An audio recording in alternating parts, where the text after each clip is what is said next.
Vejo que você tropeçou em meu refúgio na escuridão. Sente-se à beira da fogueira, mas não se aproxime demais. O calor é para os vivos, e minhas histórias são para almas curiosas como a sua. Se deseja ouvir mais desses sussurros da noite, deixe o seu like que me ajuda bastante. Inscreva-se no canal e ative as notificações. Assim, poderá voltar sempre que o medo chamar. Agora, vamos começar.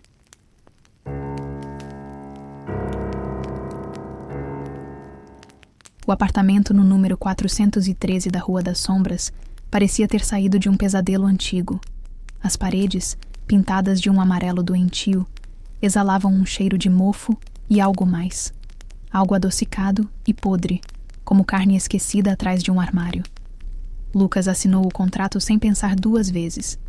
O preço era baixo demais para recusar.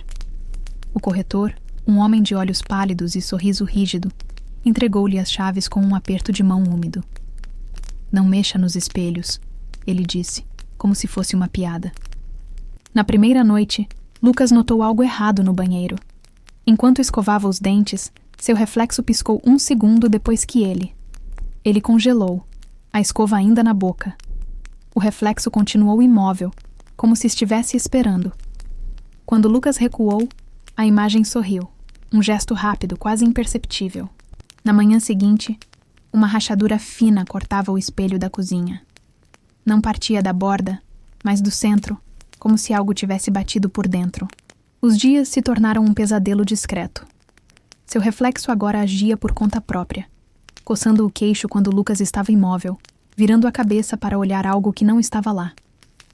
Às vezes, Lucas acordava com o som de unhas arranhando o vidro, mas os espelhos estavam intactos, exceto pelas rachaduras, que cresciam como teias de aranha. Foi quando as vozes começaram. Sussurros vindos do corredor, sempre à meia-noite. Palavras que Lucas quase entendia, como se fossem memórias de um sonho ruim. Você sabe o que fez? Elas diziam. Ele lembra. Lucas não queria lembrar, mas o apartamento insistia. Uma noite, ele encontrou o espelho do quarto embaçado, com uma mensagem escrita no vapor. Quarto de criança. Tinta azul. Suas mãos tremeram. Ele tinha enterrado essa memória há anos. O acidente. O bebê que nunca deveria ter ficado sozinho. A tinta azul do berço, manchada de vermelho. No dia seguinte, seu reflexo não o imitava mais. Ele ficava parado, observando, com os olhos escuros como buracos. Às vezes, sua boca se abria muito além do possível, revelando fileiras de dentes afiados. Lucas tentou quebrar os espelhos. O do banheiro estilhaçou-se com um golpe de martelo, mas os cacos continuaram a se mover, a se rearranjar, formando uma versão distorcida de seu rosto. O reflexo agora tinha vida própria, e estava furioso. Na noite do confronto, as luzes piscaram e se apagaram. Lucas acendeu a lanterna do celular e viu seu reflexo no espelho do corredor. Dessa vez, ele não estava sozinho. Uma figura pequena e pálida, com olhos negros e boca costurada, segurava a mão do outro Lucas. Você nos deixou aqui. O reflexo sussurrou, com a voz de Lucas, mas mais profunda, rasgada. Agora vamos sair. O vidro começou a tremer. Lucas recuou, mas o chão atrás dele já não era sólido. Era um lago negro, refletindo um céu de pesadelo. Mãos emergiram, puxando seus tornozelos. E no espelho, seu eu distorcido sorria enquanto atravessava o vidro, passo a passo, para o mundo real. Na manhã seguinte, o apartamento estava silencioso. O homem que saiu do número 413 parecia Lucas, mas seus movimentos eram muito suaves, muito calculados. Ele trancou a porta e colocou os óculos escuros, escondendo os olhos negros e sem branco. Dentro do apartamento, os espelhos estavam intactos, exceto por um detalhe. Em cada um, uma figura pálida e ensanguentada batia no vidro, silenciosamente gritando. E no banheiro, uma nova mensagem aparecia no vapor do espelho embaçado. Obrigado pelo corpo.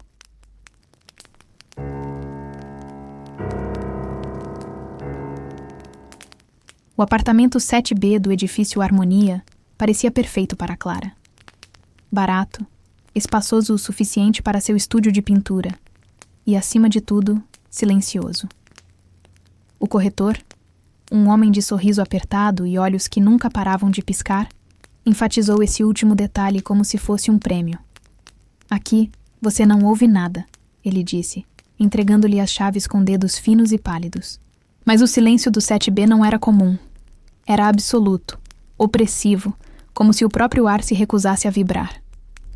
Na primeira noite, Clara percebeu que nem mesmo o rangido do assoalho ou o eco de seus passos quebravam aquela quietude. Quando tentou tocar uma música no celular, as notas sumiram antes de alcançar seus ouvidos, engolidas pelo vazio. Foi então que ela viu a primeira figura. No canto escuro do corredor, uma silhueta alta e desproporcional ficou parada, sua cabeça inclinada em um ângulo impossível. Quando Clara piscou, ela desapareceu. Mas o ar ficou mais frio e o silêncio mais pesado, como se algo estivesse segurando sua respiração. As visões pioraram. Clara começou a ver as figuras em todos os cantos escuros. Ombros ossudos, bocas costuradas, olhos que refletiam uma luz que não existia. Elas não se moviam. Apenas observavam.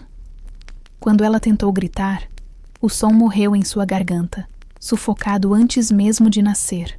Seus quadros, antes cheios de cores vibrantes, tornaram-se monocromáticos, retratando corredores infinitos e bocas abertas em gritos silenciosos. Às vezes, ela acordava com a sensação de dedos finos pressionando sua garganta, mas não havia marcas. Apenas um ardor, como se suas cordas vocais tivessem sido raspadas por dentro. A gota d'água foi quando ela encontrou o diário escondido sob uma tábua solta do assoalho. Pertencia a uma inquilina anterior, uma cantora chamada Lúcia. As páginas finais estavam cheias de rabiscos frenéticos. Eles roubam a voz. Eles se alimentam do silêncio. Não grite, não cante, não respire alto. Eles ouvem. A última anotação era apenas um desenho. Uma figura alta, de membros alongados, com a boca aberta em um sorriso cheio de dentes afiados. Naquela noite, Clara sonhou com um quarto branco. Lúcia estava lá, de joelhos, com as mãos amarradas. Alguém, alguma coisa, inclinou-se sobre ela, seus dedos finos mergulhando em sua boca, arrancando algo brilhante e pulsante. Quando Lúcia tentou gritar, apenas silêncio saiu. Clara decidiu enfrentar o silêncio. Ela ligou um rádio no volume máximo, bateu panelas, gritou até sua garganta sangrar. Nada funcionou. Os sons desapareciam no ar, como se o apartamento os devorasse. Foi quando as figuras saíram dos cantos. Elas se moveram em uníssono, seus corpos se contorcendo como fumaça espessa. O ar ficou gelado, e Clara sentiu algo puxando sua voz, sugando-a como se fosse um líquido. Ela caiu de joelhos, tentando gritar, mas só conseguiu um sussurro rouco. Foi então que viu ele, a entidade do silêncio. Mais alto que a porta, seu corpo era feito de sombras e ausência. Sua boca, uma fenda negra que ia de uma orelha inexistente à outra, abriu-se em um sorriso. Quando ele estendeu uma mão esquelética, Clara entendeu. Ela não estava sendo assombrada. Ela estava sendo escolhida. No dia seguinte, o apartamento 7B estava vazio. As telas de Clara, agora completamente negras, foram encontradas empilhadas contra a parede. O rádio ainda tocava, mas nenhum som saía dele. O corretor apareceu uma semana depois, mostrando o lugar para uma nova inquilina, uma violinista procurando por silêncio para compor. Ele sorriu, seus olhos piscando rápido demais. Aqui você não ouve nada, ele prometeu, entregando as chaves. E no canto mais escuro do corredor, uma figura alta e silenciosa observou, pacientemente, enquanto a nova inquilina se mudava.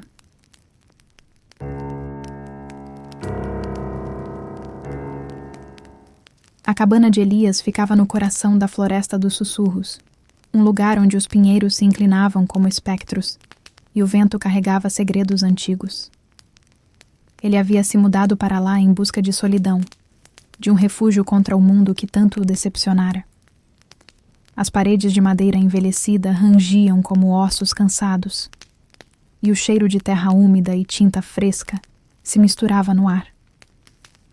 À noite, o silêncio era tão denso que Elias podia ouvir o próprio sangue correndo em suas veias. Foi na 3ª semana que a voz chegou. No início, era apenas um murmúrio, como o farfalhar das folhas. Elias acreditou ser sua imaginação, até que percebeu que ela respondia aos seus pensamentos.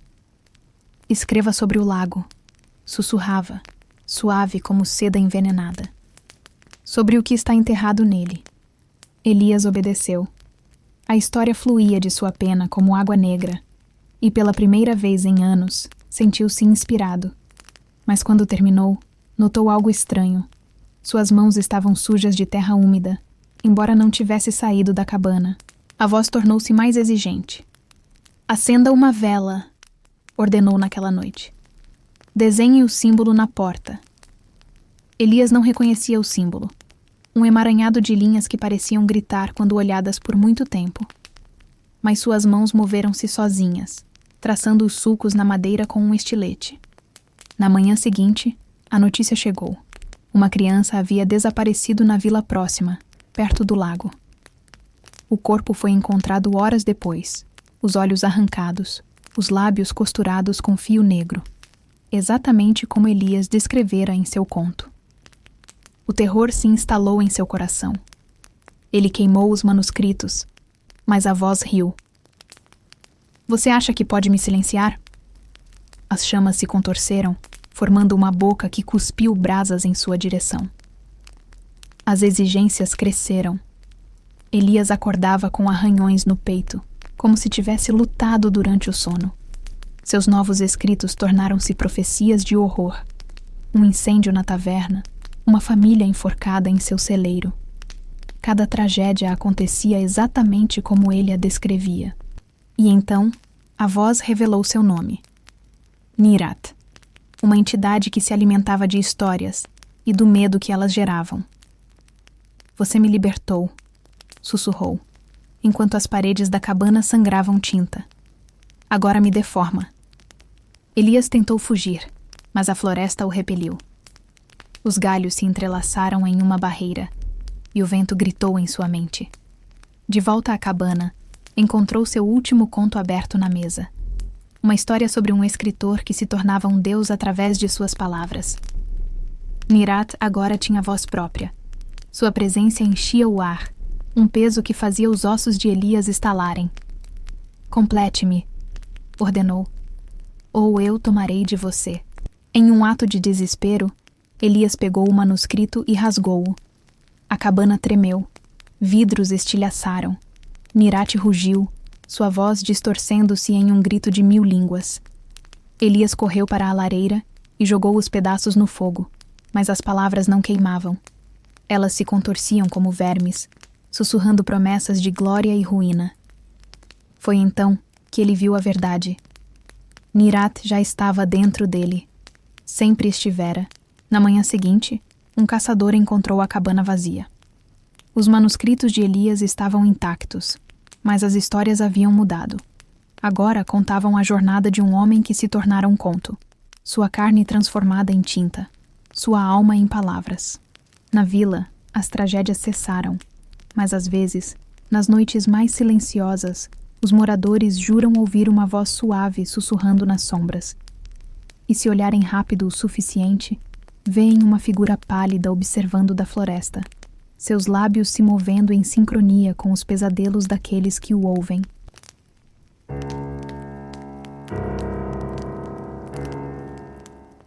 O sótão da casa da avó cheirava a poeira e segredos. Laura estava revirando caixas velhas quando encontrou o álbum de fotos, couro desbotado, páginas amareladas. Suas mãos tremeram ao abri-lo. Na 3ª página, uma foto a fez engasgar. Ela, com cerca de 7 anos, sorria entre 2 adultos. O homem alto de sobretudo e a mulher de vestido azul tinham rostos borrados, como se a própria foto se recusasse a mostrá-los. O problema era que Laura não os reconhecia. mas quando tocou a imagem, uma memória explodiu em sua mente. O cheiro de maçãs assadas, a voz rouca do homem cantando uma canção de ninar em uma língua que ela não conhecia, mas entendia. O coração acelerou. Ela nunca tinha estado naquela casa de paredes escuras. Nunca tinha visto aquelas pessoas. Então por que sentia saudade deles? Naquela noite, o primeiro bilhete apareceu sob sua porta. Letras recortadas de revistas formavam. Eles plantaram você como uma flor venenosa. As investigações de Laura só pioraram as coisas. Seu diário da infância mencionava um tio Elias, que seus pais juraram nunca ter existido. A escola onde dizia ter estudado não tinha registros dela. E cada vez que tentava se lembrar de detalhes, novas memórias brotavam, vívidas, dolorosas, erradas. As mensagens anônimas continuaram. Você já se perguntou por que sonha com o quarto azul? Dizia uma. Laura não tinha sonhado com quarto algum. Até aquela noite, quando acordou suando com a imagem de paredes azuis e um cheiro forte de medicamentos queimando suas narinas. Foi quando as alucinações começaram. Reflexos que não correspondiam aos seus movimentos. Vultos nos cantos que sussurravam seu nome em vozes familiares. E pior, às vezes, ao acordar, ela encontrava terra sob as unhas, como se tivesse cavado durante o sono. O terapeuta sugeriu esquizofrenia. O padre falou em possessão. Mas a verdade veio do arquivo hospitalar que Laura invadiu. Um relatório de 15 anos atrás sobre um experimento chamado Projeto Mnemosine. Crianças usadas como cobaias para implante de memórias. E na última página, uma foto dela. Número do experimento, NA 047. A entidade se revelou em sonhos. Chamava-se Karn, um parasita de mentes que se alimentava de emoções. As memórias falsas eram suas iscas, seus ganchos. Você foi minha melhor obra, sussurrou através dos lábios do tio Elias, em um pesadelo. Crescemos juntos. Laura descobriu o quarto azul em uma clínica abandonada. As paredes estavam cobertas por símbolos que doíam aos olhos. No centro, uma cadeira com correias e um capacete enferrujado cheio de agulhas. Foi ali que plantaram nela a semente de Karn. No auge do desespero, Laura agarrou um pedaço de vidro e o pressionou contra a própria têmpora. Karn gritou. Pela primeira vez, ela sentiu medo dele. O hospital psiquiátrico onde Laura está internada diz que ela sofre de amnésia dissociativa com surtos psicóticos. Nas noites de lua cheia, ela desenha compulsivamente rostos borrados e símbolos que fazem as enfermeiras arrepios. Seu novo terapeuta trouxe uma foto hoje. Laura com seus pais reais em um piquenique. Ela riu até chorar. Porque por um instante, jurou que eram estranhos. No espelho do banheiro, quando todos saíram, seu reflexo sorriu sozinho e sussurrou 3 palavras que não vieram de sua memória. Voltaremos a crescer.